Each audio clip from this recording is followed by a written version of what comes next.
Hello, welcome to the Wildline podcast. I'm your host, Dan. This is a podcast about movies and how much money they make at the box office. Today's going to be a little bit of a special show because we had no real big wide releases this weekend, or so I should say new wide releases this weekend. I'm just going to run through the top 10 pretty quickly, maybe do a little bit of a deeper dive on limited releases, talk about the awards race and all that. But I'm going to do the biggest section of the show is going to be a holiday movie preview. So what I'm going to do is walk through the big opening movies, probably through the next month or so, make some guesses, and we'll sort of see how I do as these movies come out. I did that for the fall movies, and that was a lot of fun because for me it helps me see what's coming out, helps me sort of plan my show a little bit about when we have to do sort of bigger shows and smaller shows and all that kind of stuff. But it also sort of helps the conversation a bit, because when we have expectations going into these weekends, we can sort of get a better read in how successful or unsuccessful a film is. For instance, a movie like Widows, I had thought was going to break out. I would have bet you $1 million would make over 100 million easily in the United States and Canada. I was wrong. I was totally wrong. It had all the elements to succeed, but it didn't. And that adds a layer to the conversation, is that expectation. So definitely want to do that for all these holidays movies coming out. On the other side of the coin is like Dr. Seuss's The Grinch. Right? I thought I was pretty adamant that was not going to do well. Why would you have another Grinch movie? Then it comes out and it's at 223 right now. It's just crushing. So I really like the prediction game. And if you also like the prediction game, you should check out Hollywood Stock Exchange. I'm going to use that as a reference for the upcoming movies to sort of guess and see what other people are thinking they're going to do. But Hollywood Stock Exchange is actually one of the big reasons I got into the box office. I don't know how long it's been going on, but I think I've been a member for since 2001, maybe. Basically, it's a stock exchange that runs off of sort of box office and movie prices. And so the market goes up and down depending on how well people think the movie is going to do. And then when it gets released, those sort of prices become a little bit more stable, and they react to the box office that the movie does. And that closes out about 4 weeks after its release. It's really a lot of fun if you're into the box office. So do check out Hollywood Stock Exchange. And we will talk a little bit more about that in a bit. But let's walk through this top 10 for December 7th through the 9th.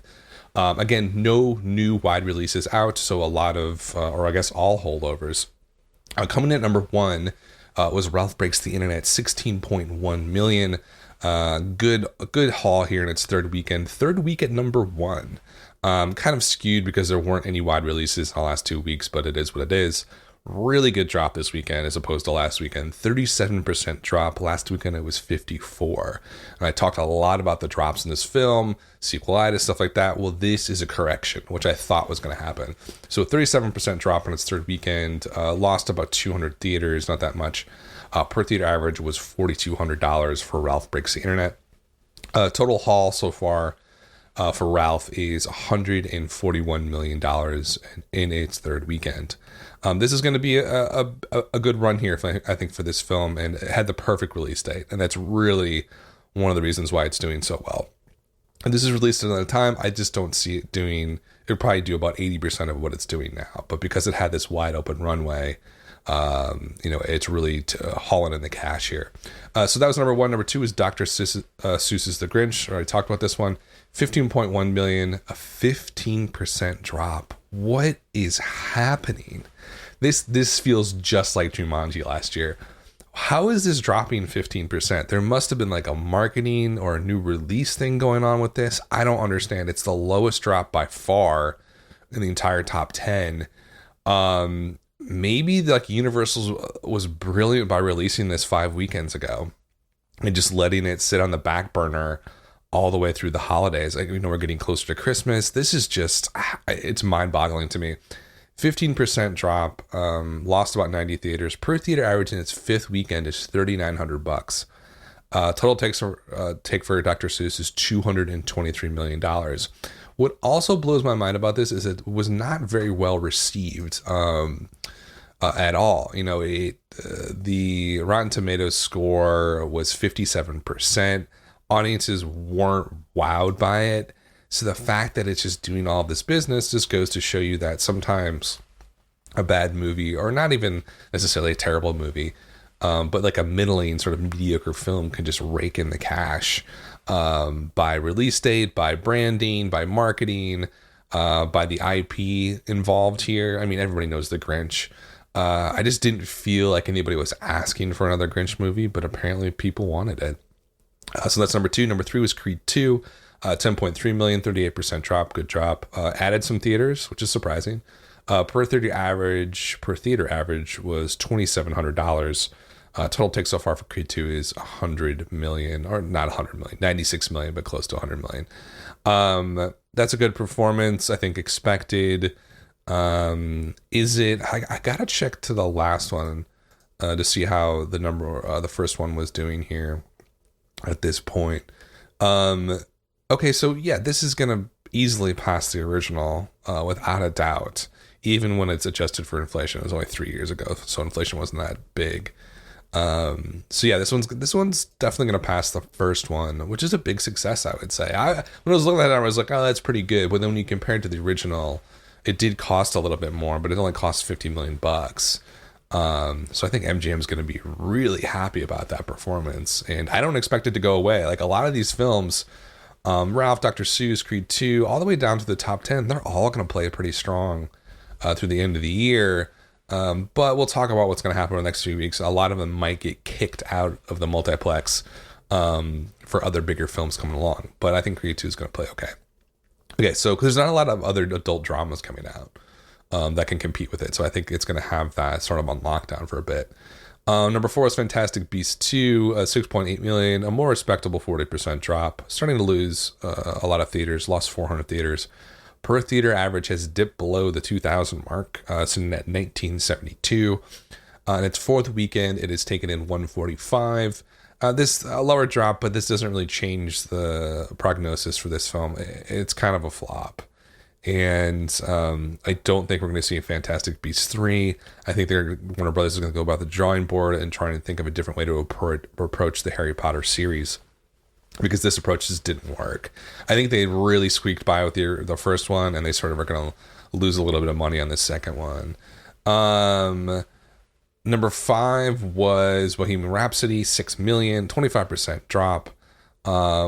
This one, again, it's just like, it reminds me of Dr. Seuss. It's just plain and plain and plain.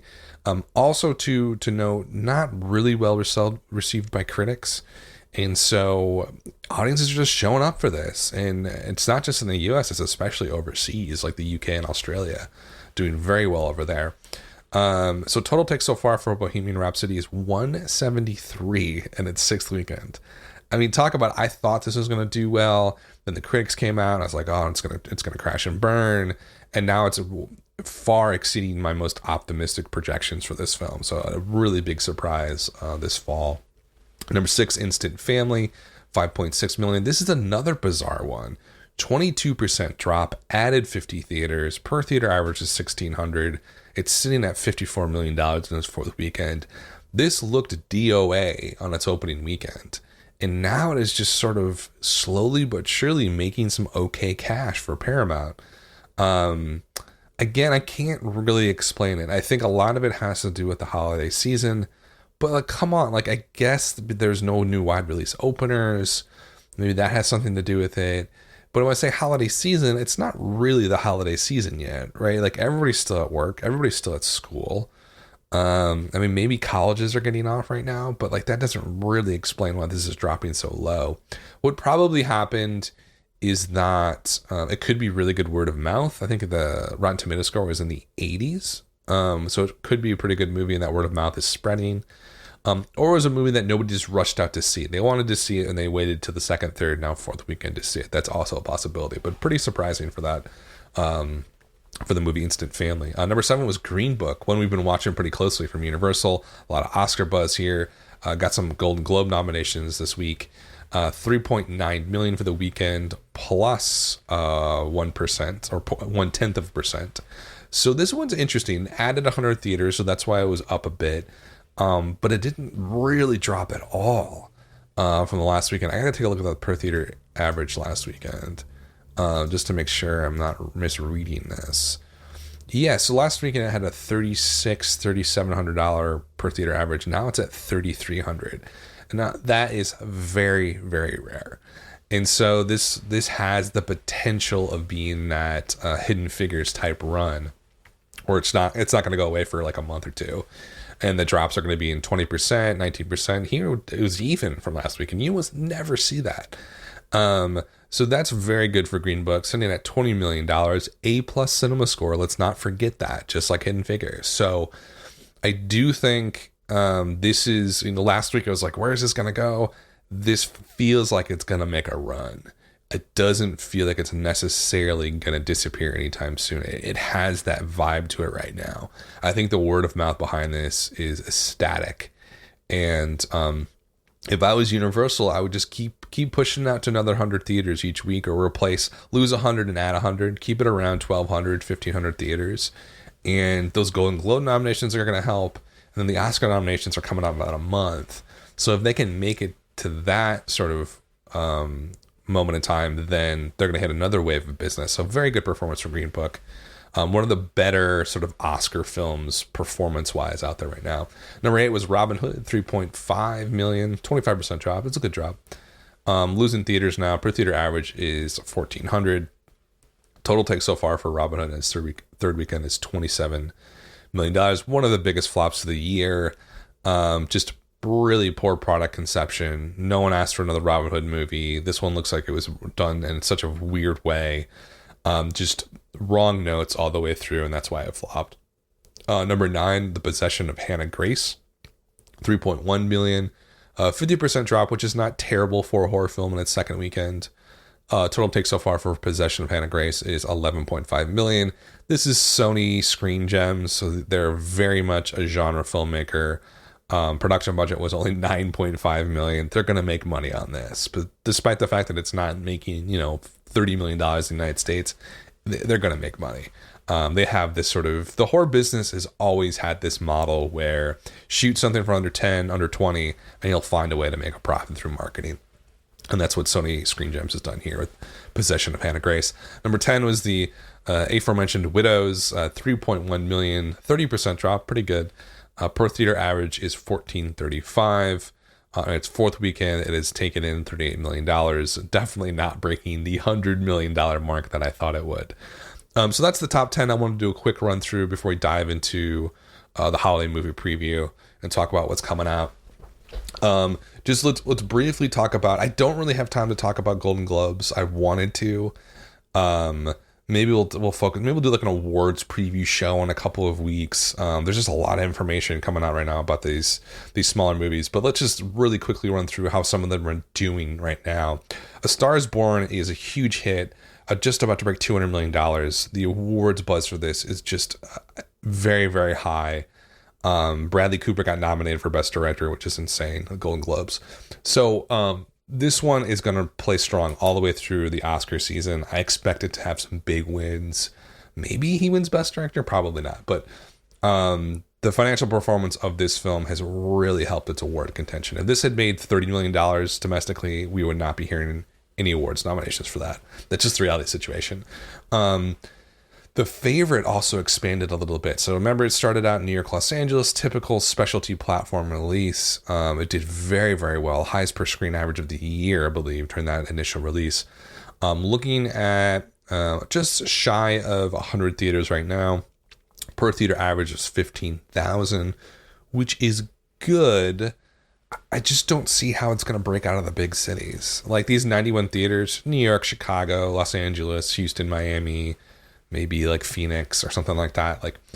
But then when it tries to make the leap out to Peoria or San Antonio or like Helena, Montana, it's like it's not really going to do well in those places. And I don't think it's going to do well in the suburbs. Like that's really the key for this movie. If The Favorite is going to break out, it has to play well in like Naperville, Illinois. It's like a big, huge suburb, like upper middle class. Like it's got to play well with that audience or it's not going to go anywhere. So it's a great performance right now for The Favorite for what it is, but it's a platform release. It's an art house release. It's sitting at 3.4 million total right now. We're not talking like a lot of cash. But we'll see how it does over the next few weeks. I don't see it breaking out. That's my read on this. I don't see it going anywhere. Schindler's List I talked about was re-released. Terrible performance, $535 per theater. Not really all that surprising. I don't think anybody was clamoring for a Schindler's List re-release. I guess what has it been? I don't even know, 25 years or something. Yeah, not that surprising. Really no need for that. Mary Queen of Scots came out, 4 theaters. This is New York, Los Angeles, probably like the ArcLight. I think ArcLight, Pico, and then in New York, probably Angelica, and I think Paris Theater. If you're locals, you'll know those spots. Very typical specialty platform releases in very specific theaters. Like they're testing the waters with the art house crowd. 50,000 per theater, not too bad. This one's not breaking out. The thing about art house films is they have to be in the 80s and 90s Rotten Tomatoes. Like they have to be really, really good films to break out. That's not going to happen with Mary Queen of Scots. It's in the 70s or something like that. Maybe it was in the 60s earlier this week. I think they got bumped up a bit. So Mary Queen of Scots, despite having a pretty strong per theater average share in New York, Los Angeles, I don't think it's going to go anywhere. Vox Lux from one of my favorite distribution companies, Neon. 6 theaters, 27K, not really going anywhere. That's a really interesting movie, though. It's Natalie Portman and Jude Law. I don't know if he's in it or produced it. But Natalie Portman, I think, is in it. I can't remember who's in it, but it's basically like, I know that they're involved. Like a survivor of a school shooting becomes like a huge world famous pop star. It's like so bizarre, but that's what I want from Neon. Like Neon is that like independent film producer and distributor that really goes out there and does some crazy stuff. And so, I'm going to see that movie, but no one else is. Bennett's back from Roadside's Attractions. I don't know much about this one. I believe so we got Lucas Hedges, who's also in that other movie, platform, especially Oscar buzz movie. I can't remember right now. With Julia Roberts, Peter Hedges is the director. I believe, I don't even know what this is about, but, not doing very well. And I don't expect it to really do anything at all, to be honest with you. Per theater average for this one, we're sitting at 20K in 4 theaters, New York, Los Angeles. It's going nowhere. Okay, so that's limited releases. Okay, I'm done with sort of that chunk of the show. Let's dive into the really fun stuff. Let's talk about what's coming out over the next few weeks.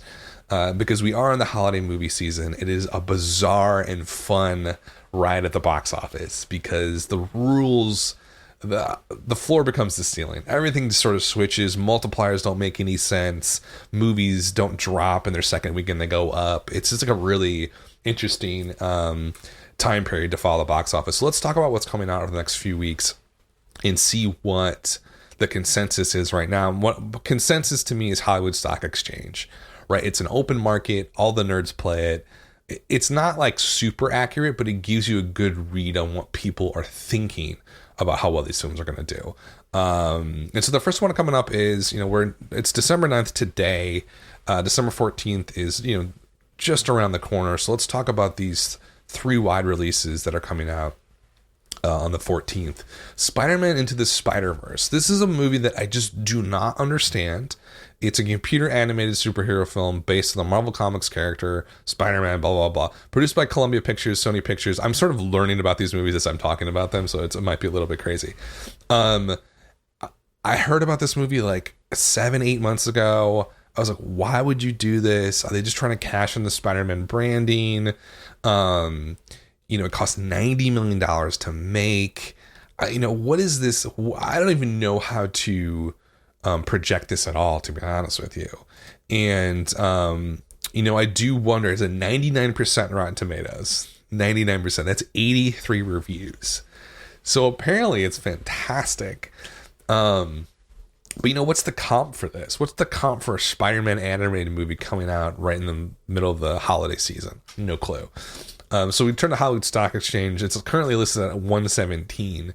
So the one thing to learn about Hollywood Stock Exchange is that the prices are what people expected to make over the first 4 weeks. First 4 weeks is usually 85 to 90% of a total take domestically for a film. So 117, if you sort of extrapolate that, sort of add, 10% on top of that, you're looking at about $130 million for this movie. That seems very, very low to me. Doesn't really make a whole lot of sense why it's so low. The Rotten Tomato score is out of this world. I can't imagine how this is getting 98%. Here's the critical consensus. Spider-Man Into the Spider-Verse matches bold storytelling with striking animation for a purely enjoyable adventure with heart, humor, and plenty of superhero action. This feels like this is going to be a massive breakout hit now. 2 months ago, I was like, maybe it'll get by on the MCU Spider-Man fanboys. But when you see those scores and you feel like the buzz that it's out there, I don't know. I think it's going to do quite well. 130 seems very low to me. I could see this opening at 50, 60 million bucks, easily doing 180 overall, maybe even 200 pretty easily. So I'm not sure where Hollywood Stock Exchange and the nerds are getting off predicting this so low. I'm going to say it probably opens at like 50, closes out at maybe I'm going to say 175 is my prediction for the close on that. Opening weekend, probably around 50 million. I would say somewhere around there. Maybe a lot higher. It is animated. It doesn't really feel part of the MCU canon necessarily. It's not. It's Sony technically. But I do think it's going to do very, very well. And I think Hollywood Stock Exchange has really underpredicted that one. Also coming out on the 14th is The Mule. The Mule is a Clint Eastwood movie. I guess it's about running drugs. I don't know. Directed by Clint Eastwood. Who else is in this? Bradley Cooper, Lawrence Fishburne, Michael Pena, Diane West, Andy Garcia. So really strong cast on this one. The Mule does not have a Rotten Tomatoes score yet. I don't know why. You would have figured this one would have got screened at like Toronto or the New York Film Festival and we'd have some reviews for it. I hear it's not very good. Here's a little info on it. Earl Stone, a man in his 80s who is broke, alone, and facing foreclosure on his business when he is offered a job that simply requires him to drive. Easy enough, but unbeknownst to Earl, he just signed on as a drug courier for a Mexican cartel. He does well, so well, in fact, that his cargo increases exponentially and Earl is assigned a handler. Blah, blah, blah, blah, blah. DEA is involved. Okay, it's kind of a cool premise. I think that's pretty interesting premise. An older person in their 80s who's, facing financial disaster starts running drugs and turning to organized crime. Maybe kind of a little bit of a Breaking Bad feel to it. Hollywood Stock Exchange has it listed at 45. I can extrapolate upon that. Probably 50 million bucks for its total run. That seems super low to me. Hollywood Stock Exchange is I don't know. I don't know how accurate these people are. I'm going to invest in all this. I'm going to absolutely buy Max on Spider-Man the Mule right now. I feel like this one is going to play very, very well. Did American Sniper come out this time of year too? Because it's it has that feel to it, obviously Clint Eastwood, but I just feel like it's going to do quite well. I don't think the opening weekend is going to be big. They're predicting about 20 million bucks. That sounds about right. Maybe even lower. I would say maybe 15 to 20 for opening weekend. But this thing is going to play and play and play. I see a 60 to 80 total run here. And if it breaks out easily 80 to 100, I think they're lowballing this one. It's Clint Eastwood. Clint Eastwood movies are like catnip for middle America. I talk about art house releases and The Favorite doing well in New York and Los Angeles. Clint Eastwood movies are the reverse. They do well in Omaha and Bloomington, Indiana. There's something about these movies that middle America just eats up. So I think this is going to do quite well, despite the fact that I don't think it's very good. The early buzz that I've heard from people who have seen it has been very negative, but that doesn't matter. I hated American Sniper and it was the most successful movies it's ever done. So it is what it is. So I'm predicting 15-20 opening weekends. Opening weekends don't mean that much in the holidays just because they stick around for so long. But I think the Mule is going to stick around all the way through mid-January till the end of January easily. And I think it's going to take about 60 to 80 total. Okay, so that's The Mule. The last movie coming out on December 14th is a movie that I'm still have questions about. Mortal Engines, which is based on a book. It's a post-apocalyptic adventure film directed by Christian Rivers with a screenplay by Fran Walsh. Peter Jackson also helped write this. So there's your sort of, your claim to fame here and how this movie got produced. Obviously he helped produce it. Budget was $100 million. Filmed in New Zealand, United States. Already opened up in London, it looks like. It's done a little bit of money worldwide. I don't understand this film and what it's all about. 38% on Rotten Tomatoes right now, only 34 reviews. Let's do the critical consensus here. Mortal Engines has no shortage of eye-catching special effects, but lacks enough high-octane narrative fuel to give this futuristic fantasy sufficient cinematic combustion. All right, so like that's a pretty fair read on that, on this movie, and I feel like here's the issue with this film. I didn't know what it was until like a week ago. And I'm not like the arbitrator of movie knowledge and like the all-knowing movie nerd, but I do pay attention to what's coming out. I watch most trailers for wide releases that are coming out right when they drop. When this one drops, it's just like, I don't get why you're doing this. It doesn't make any sense on any level why this movie was produced. I think it must have been a passion project for Peter Jackson. Christian Rivers is in his 40s as a director from New Zealand. So maybe he's like really good friends with Peter Jackson, and that's why it's getting made. It was announced in December 2009. I don't know what happened. This movie should have never been made. It should have never been greenlit. Universal Pictures is putting out, this is going to lose lots of money. And you can tell that it's going to lose a lot of money because it costs $100 million to make. There's been almost zero marketing for it because Universal knows that this thing's going to crash and burn because nobody... I can argue the postmodern. It's product conception. There's no way this movie should get made. It doesn't look interesting. It looks like a ripoff of like everything other Peter Jackson movie has done. The Hobbit, Lord of the Rings, just like weirder with like cities as like flying ships. It just looks really stupid. And I don't think anybody's going to see it. Hollywood Stock Exchange has it opening at 16, closing out at 45. That seems about right to me. Like, that seems kind of on the money. I mean, it's going to be a massive flop. It's going to lose so much money. Maybe, I don't know, like the Mule's coming out, Spider-Man. The people who are going to see this are going to go see Spider-Man. Like, that's that audience. And then they're going to go see Aquaman and Bumblebee the next week, and then Holmes and Watson the week after. So there's really no built-in audience for this. I'm going to kind of agree with them and say like it opens at 15, maybe closes out at like 45, sounds about right. Maybe 50, I would say. It's a huge, massive flop. Everybody knows it's a flop. If it's not a flop, if this thing like takes off and does really well, it's the biggest surprise of the year. Bigger than like Crazy Rich Asians doing so well. Like it's like, it would be the biggest surprise. It's not going to happen. Okay, so that's the 14th. The Mule, Spider-Man, and Mortal Engines. I think Spider-Man wins that weekend easily. And then we have December 19th, which I wonder what day that is. I don't know. It's a Wednesday. It's the Wednesday before sort of the Christmas weekend. The Juggernaut, Mary Poppins Returns, comes out. And I have been kind of like a cheerleader of this film for a long time. Ever since they announced Emily Blunt being involved, I was like, this movie is going to crush. And then it's obviously when it's coming out is basically perfect timing, because like there's something about this movie that's going to play so well. It's a family film. It's a musical. This is the time to release those movies. This is going to play well for 2 months easily. This is going to be running strong all the way through Valentine's Day, no doubt in my mind. I don't know, the early buzz that I've heard about the quality is said it's very, very good.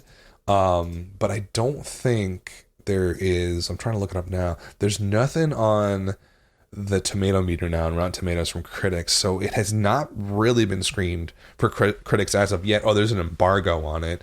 It's over 2 hours long, obviously from Disney. Rob Marshall is directing. He did Chicago, he did Into the Woods, so it's in good hands. He also did, what else did he do? Memoirs of a Geisha. Didn't do very well. Pirates of the Caribbean on Stranger Tides. Ouch. 2011. I mean, he's done Chicago Into the Woods, so he knows what he's doing with these big, huge musical movies. Okay, let's talk about numbers on this. Hollywood Stock Exchange has it listed at 195. That translates to about 215 total. That seems really good, but too low to me. I feel like this one could be a $300 million movie. I don't know why I feel that way. It just, everything seems to be aligning for this. As long as the reviews come in and it's above a 70, if it's above 80%, I think $300 million is definitely doable. I think this is going to be this year's Jumanji and Greatest Showman. Where those movies just played and played and played all the way almost to March. I think this is going to have a similar effect. I think people are going to see it multiple times because of the musical aspect of it.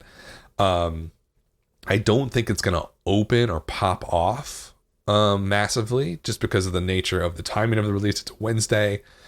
That weekend isn't, I don't think, going to be massive for movies. I mean, tons of competition. You got Bumblebee, Aquaman also coming out on the 21st. So it's a busy weekend, but I don't think that's going to matter. I think during the week, this one is going to play so well from the 24th through whatever that Friday is, the 25th, 26th, 27th, 28th.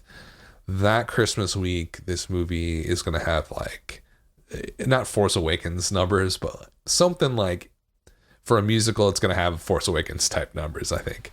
And I see it easily breaking $200 million, no problem. I think it goes up to $300 million. I'm not even really going to guess opening weekend because it's just so weird, the timing of it. But I do think it's going to hit the $300 million mark. And I would bet a lot of money on that. I really think it's going to be highly successful. Okay, let's talk about the big weekend, the 21st. This is the weekend before Christmas. Second Act, Jennifer Lopez movie, slated to do about $28 million total. I think that's about right. I think it opens at like 10-ish, closes out at about 30. I don't really see it doing that much business at all. I don't see it breaking out. It looks like a 90s movie, rom-com thing. I don't know why she did this movie. She was doing a favor for somebody, but like, this is a bad move for everybody involved. I don't know how much it costs to make, though. I kind of do. I'm a little bit interested in the concept here. It's STX. Peter Siegel is doing the direction. He's done a ton of movies over the years. He did Tommy Boy, classic. Anger Management as well. STX Films, has not had a hit in forever. They're going to be in financial trouble because they cannot figure out their formula to get a hit movie. J-Lo will probably bring in a decent audience. It just doesn't seem really all that interesting. Here's the premise. A woman stuck in a low-paying job gets a chance to fulfill her career ambitions with a private finance firm, is misled in believing that she's an accomplished consultant, and hires her to handle a major business deal. Okay, so it's like fish out of water kind of identity thing, whatever. It's not going to do well. It could, I don't know, maybe it breaks out, but everything in my head says it's not going to break out. So I think about $30 million total for that one. But it is the holiday season, though, because people get bored. Stuff gets sold out. They're like, oh, it's like New Year's Eve. I got to go see a movie with somebody. All right, we'll go see Second Act. It's possible, but I don't see it doing more than 30-ish, 40-ish. Welcome to Marwen, also on the 21st. Can someone figure out why this movie's got made? It's Robert Zemeckis, who I think is one of the most unheralded directors in America. To me, he is on a similar level as Steven Spielberg, but does not get nearly the cred that he does. I mean, Zemeckis, I could go on and on about him. Back to the Future, Romance of the Stone, Who Framed Roger Rabbit, all of the Back to the Futures, by the way. Forrest Gump, Contact, What Lies Beneath, Castaway, Polar Express, Christmas Carol, Flight. And then more recently, his movies have he's not had a hit probably since Flight, which was 2012, not that long ago. The Walk was a bomb, Allied was a bomb, and Welcome to Marwen's going to be a massive bomb. No one's going to see this movie. It looks stupid. The premise looks dumb. I know it's based on a book, isn't it? Steve Carell's maybe he brings in some people. Leslie Mann's great. Dan Kruger's wonderful. So really good cast. It's inspired by a documentary about some real guy. So Steve Carell is a victim of violent assault that came about when 5 men beat him and left him for dead, all because he told them that he liked being a cross-dresser. Okay, already this is not going to go well with the general audience, as I'm just telling you. Following the attack, he's left with little to no memory of his previous adult life. In a desperate attempt to regain his memories, Hogenkamp constructs a miniature World War II village called Marwen in his yard to help his recovery. Okay, like, it's a heartwarming story to some degree, like about recovery and pain and loss, all that sort of stuff. There's no reason why this movie is being released the way that it is or produced the way it was. I hope the production budget was not over 50 million for this. But it's Robert Zemeckis, so I imagine it will. Look, it's going to look beautiful. It could even be a masterpiece. None of that will matter. The premise is so bizarre, I think, to the average American and Canadian moviegoer that they're just not going to connect with it. So $41 million is the stock price. Closes out at 45 is what they're thinking. I think that's about right. I think it opens up at like maybe 15-ish, closes out at about 50, I would say. That's what I would say. But I mean, now, could it be a surprise breakout hit? Of course, anything's possible. Is it probable? Absolutely not. I put it like doing over 50, 60 million at like less than 10%. How about that? It's in terms of like guesses. Product conception's the problem here. Just doesn't make any sense why you would make this movie. Maybe like a TV show would be better. I would just keep the production under like 20, 30 million bucks and maybe it does something, but it's just such a bizarre story. I just don't think it's going to do very well. Not to say that it's not an interesting story. It does sound like very interesting. I'm absolutely going to see this movie. But I think for general audiences, it's just not going to connect. Aquaman's also on the 21st. This just opened at $93 million in China, which I don't follow the Chinese box office that closely, but that's a fantastic opening. This one has a lot of buzz. James Wan is the director, who is sort of the Conjuring, Insidious master. I think this one, I don't know how it's going to do in America though. Right. So the domestic market, I just don't know. Obviously it's got a great cast. It's your typical DCEU MCU movie.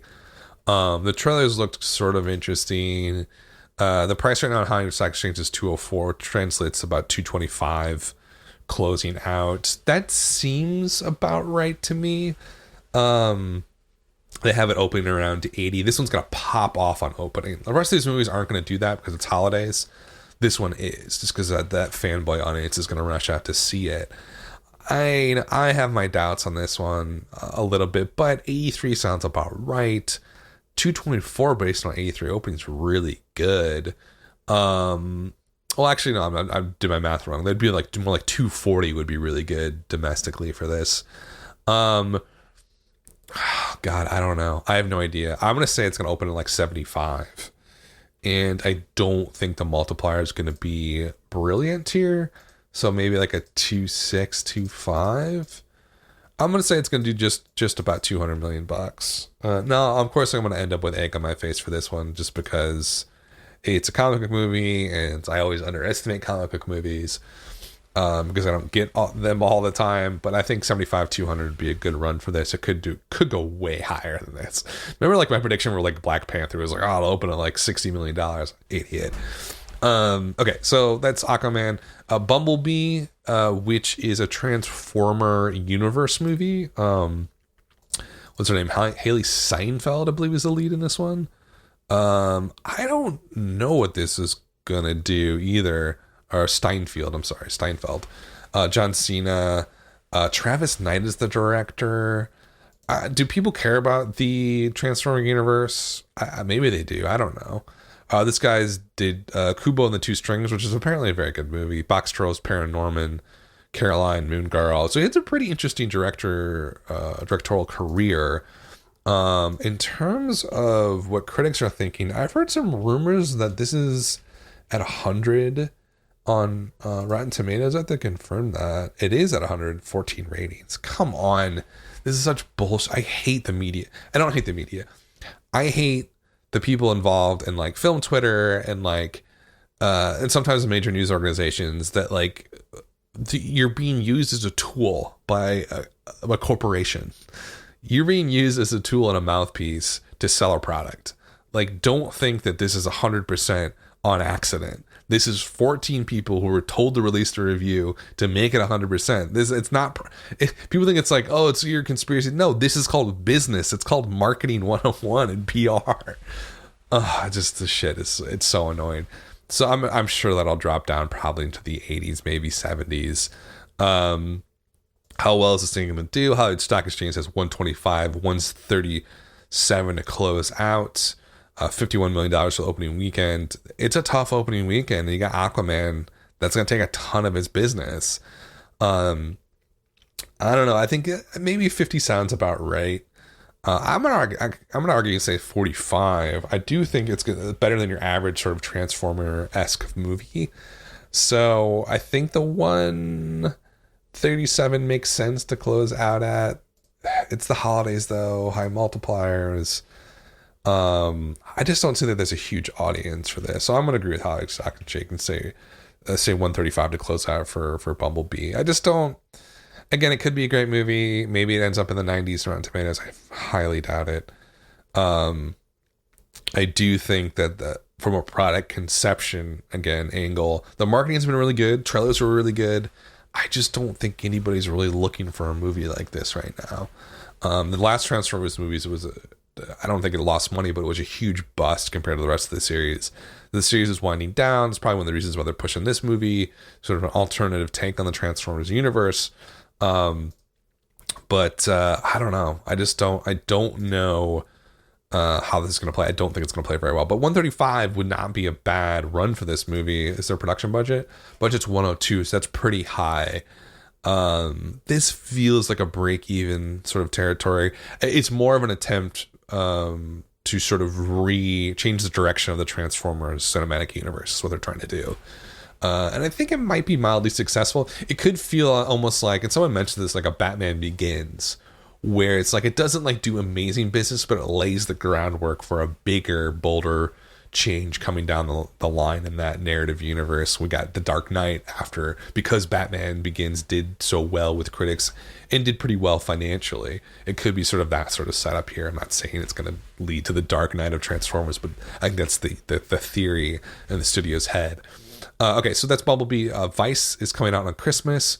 So is Holmes and Watson. Vice, $33 in Hollywood Stock Exchange. That translates to about 36 close. That seems really low to me. This feels more like a $60 million movie. It's just the people involved. You have I think Amy Adams is in this movie. Let's see. I gotta sort of look up and see. It's from the director of Christian Bale, Amy Adams, Adam McKay is the director. Sorry, I totally blanked on this movie. Big problem though. Okay, so it's all about Dick Cheney, vice president, Adam McKay, who's very good at these films. Big Short is one of my favorite films of the last 10 years. He does such a good job with these sort of fictionalized historical films. Do people want a movie about Dick Cheney? Probably not, but like, do they want to see it with Christian Bale? Yes. Steve Carell, Sam Rockwell as George Bush, Tyler Perry, Jesse Plemons. I mean, it's a fantastic cast, fantastic director, written by Adam McKay. So it's gonna be top shelf, I believe. The only wild card here is the distributor is Annapurna. Annapurna is a little bit newer, run by the daughter of Larry Ellison, the Oracle billionaire. Megan Ellison, I believe her name is in real financial trouble right now. Have not had a hit in forever, burning through millions upon millions of dollars. The question is, can they put up a good marketing campaign for this? It could save the studio if this does very well. I think there's a lot of elements here. Also, Big Short came out in Christmas, did super well. I get the feeling this is going to break out a bit and kind of do much higher than what Hollywood Stock Exchange is saying, like 36, 37. I'm thinking like almost double that, maybe like a 60 to 70 run here, maybe even 100 million if people really love it. But it's going to play well with the older audiences, and this won't go away by New Year's. This will play strong all the way through mid-January. So I'm thinking about $60 million for Vice. Holmes and Watson, I don't even understand this movie. I guess it's like supposed to be Step Brothers 2, but like just Sherlock Holmes and Watson. I don't get the conception here. Will Ferrell, obviously. Adam McKay is also producer on this one. Will Ferrell, John C. Reilly, Rebecca Hall. Obviously, the reteaming of John C. Reilly and Will Ferrell is the big point of all this. It's a comedic take on the famed literary character Sherlock Holmes and Dr. John Watson as they use their brilliant minds to stop rival James Moriarty from assassinating the Queen. Yeah, I don't get this. I remember Sacha Baron Cohen was definitely attached to this early on with Will Ferrell. Produced by Judd Apatow. Oh wow, crazy. This was a really different movie when it first got announced 10 years ago. Crazy. Um so that all switched. Ethan Cohen is the director here. I don't get it, to be honest with you. And I don't necessarily need to get it. He was an old writer on Beavis and Butthead. I didn't know that. Wrote for King of the Hill. Wrote Men in Black 3, Get Hard. He's an interesting guy. He directed Get Hard. And this is his second direction. I just don't feel like this is going to do all that well. Hollywood Stock Exchange has 80, closes out at 88. This kind of feels like a little bit of a dud. Opens at 32, they say. It's heavy competition the holiday season. You know, you gotta think like, who else would, the person who's gonna see this, what else would they see? They might see Vice, they might see Bumblebee, they might see Aquaman, they might see Mary Poppins, they might see Spider-Man, and there's a lot of holdovers too that we're forgetting here. So I don't know, I feel like it opens at like probably 40-ish, maybe like, let's say 35 to 40. And then I don't think it does all that well in terms of a multiplier, just because it's opening later in the holiday season. It's opening on Christmas Day. I think it does like, and I'm like, now I'm like falling right in line with how it's actually probably 80 to 100 total. But that's my, okay, you know, that's my like gut reaction to seeing these numbers, but I'm going to go lower. I feel like it's not going to do it. I think it's going to open 30, just to be contrarian, of course, and closes out like 75. That's what I'm going to guess on that. I just don't think it's going to do very well. There's something about it that's not attractive, and I can't figure out what is not attractive about it. It just seems boring, like an afterthought. It seems like, here's what it seems like. So during the 2000s, I did a whole special on this, rated R comedies. I don't even know if this is rated R, but like my point's still going to stand. That starting with Old School in 2003, and there was a whole new school comedic movement in film, starting with Old School, probably lasting through the Hangover series, so like 6-7 years later, that focus was all about, think about Anchorman, it's all improv, everything's improv. Their script is very loose. They basically get really good improv actors, put them on screen, give them a character, and let them run. This feels like that. That time has passed. That era of comedy is over. It has been over for a good 4 to 5 years. We really haven't had sort of an improv-based comedic movie like that work in a very long time. Probably Bridesmaids might be the last one that really took off. And there was Hangover sequels and stuff like that. So it kind of feels a little bit like an afterthought, and it doesn't seem like it's going to hit a home run. So I'm going to say it's going to bomb a bit, do 30 opening weekend, close out at 75. That's what I'm saying. Probably going to be wrong, but whatever. That's the holiday season, folks. That's it. I think the big winners are going to be Spider-Man Into the Spider-Verse. I think Aquaman's going to be a big winner, and I think Mary Poppins. I think those are going to be the top 3 sort of Christmas releases around this time period. I think Mortal Engines is going to bomb. I think The Mule is going to do quite well and break out for what it is. I think Second Act is going to bomb. I think Welcome to Marwin's going to bomb. I think Bumblebee is going to do kind of pretty well, but it's going to help launch a new direction for that series. I think Vice is going to break out a bit and do 60. And I think Holmes and Watson is going to underperform somewhat significantly. And then we have, you know, once we get into January, I think it's going to really kick off right away. I don't probably won't do a preview show for January, but, you know, Glass is coming out on the 18th. That's going to be so massive. But I think it's going to be a really interesting holiday. And, you know, if I had to pick the Jumanji Award this year, or the movie that's just going to, like, never go away, what is my guess for that? I think it's going to be Mary Poppins. I really think Mary Poppins is just going to play strong all the way through Valentine's Day. And I'm almost sure of it. I think we're going to see drops of like 20 to 30% all the way through that time period, and it could do 300. I'm expecting 300. Could do 350. Could do 400. It really could. It could do 500 million. You never know. That's my pick for the Jumanji Award this holiday season. In any event, guys, thanks for listening. Next week we'll have a lot more new releases to talk about. We'll see how my predictions do. Thanks as always. This has been the Wildline Podcast.